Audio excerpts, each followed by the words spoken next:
Hey everybody, it's me, Jen Wyatt, and today I'm going to be sharing with you 3 simple strategies to grow your business.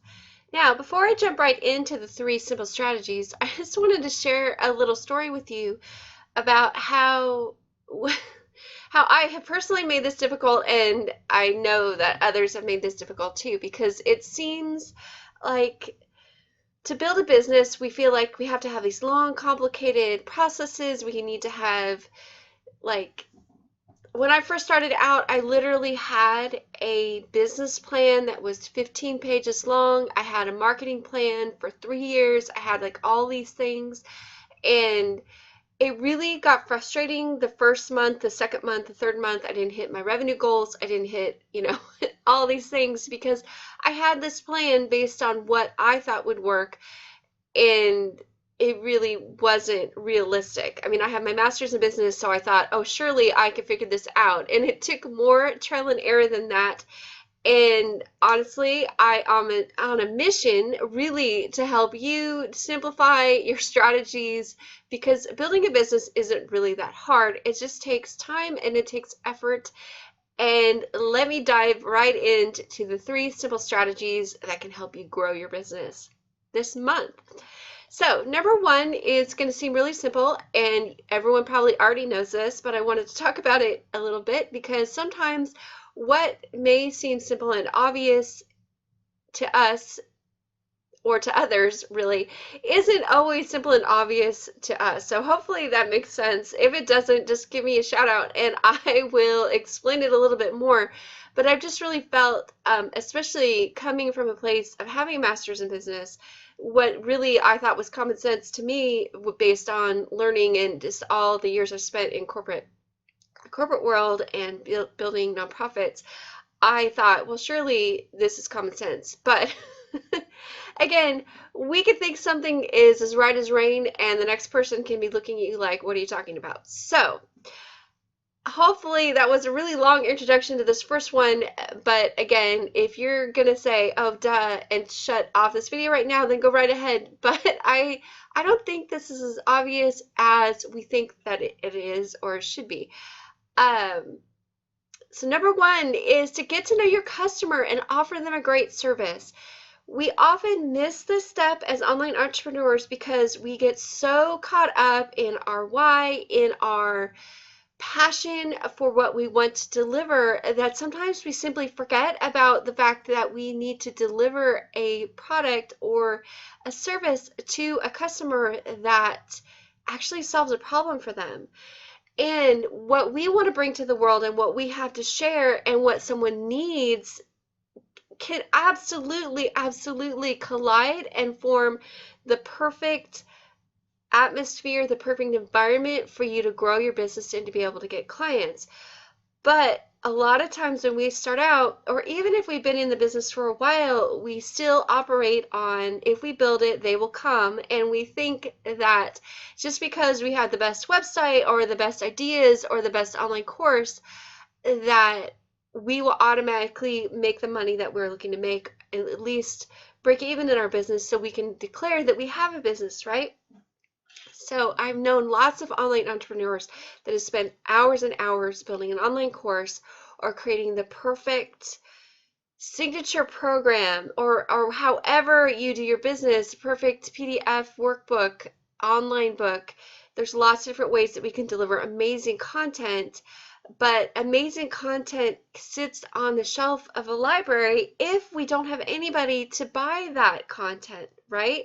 So really get to know your customer, reach out on social media, interact with people. One of the things that I have done that I found was really helpful was that I had what I called a 100-woman challenge, where I actually spent time not pitching anything, not coaching, not consulting, not trying to fix the problem, but really talking about having a heart-to-heart kind of coffee date with people that I thought were my ideal client, and really finding out exactly what they were struggling with, what solutions they have tried, and then from there I was able to develop really great products and services that people actually wanted to take part of, because I was offering not only a solution to their problem, but I was offering a great service and had a lot of thought and effort put behind it. So don't rush this first step.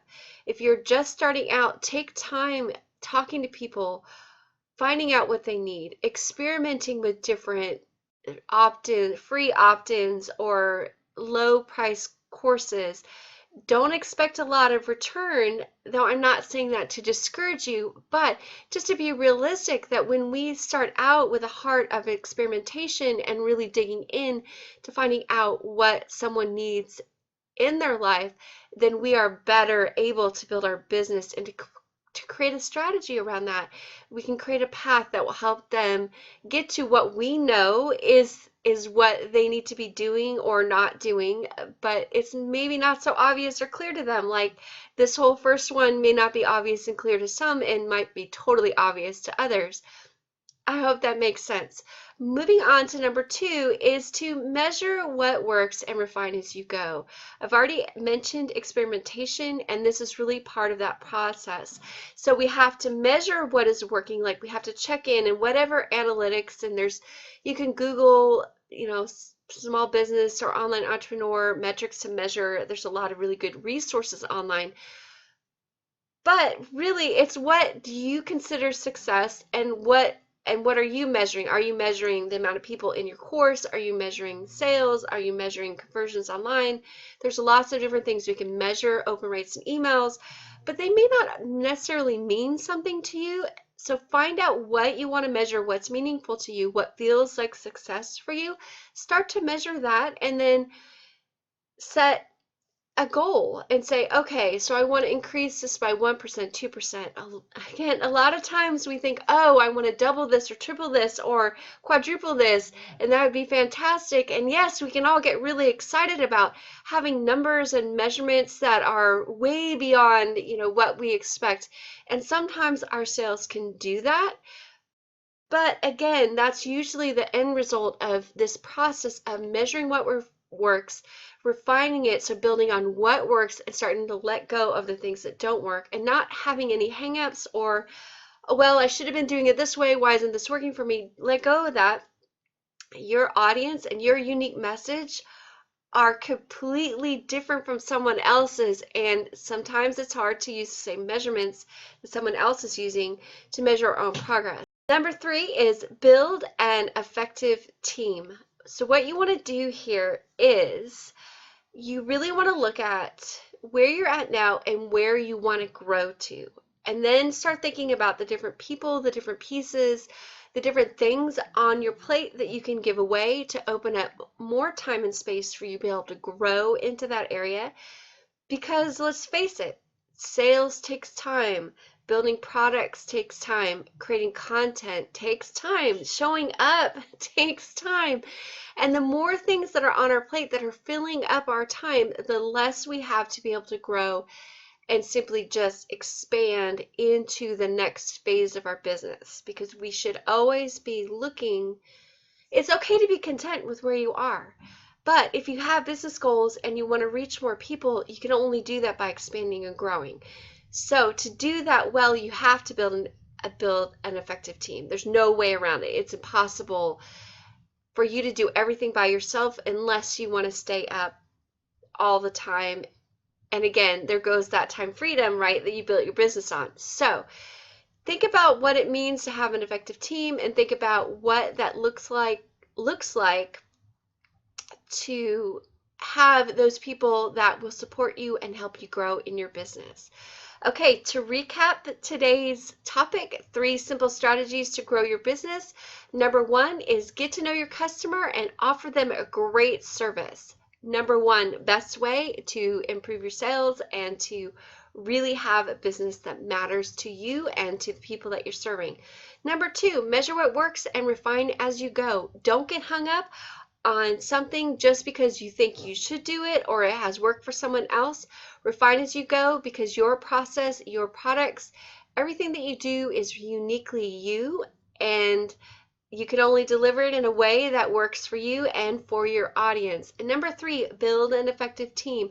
Know what you can delegate and know what you can't delegate, and then delegate even more. And you'll see that you'll have time and space to grow your business and to have everything that you want, everything that you dream of. It seems really like flippant to say it that way, but it really does happen when you have a team around you that can pick up the slack, that they can manage things for you that you weren't able to manage, and it opens up so many opportunities for you to help and work with and interact with more people and have more time to build the content that you want to deliver. Okay, I will see you next time. I hope that is helpful. If not, or if you have a comment or encouragement for me, you can leave it in the comments, or you can email me at jen@jenwyattmba.com. I'll see you later.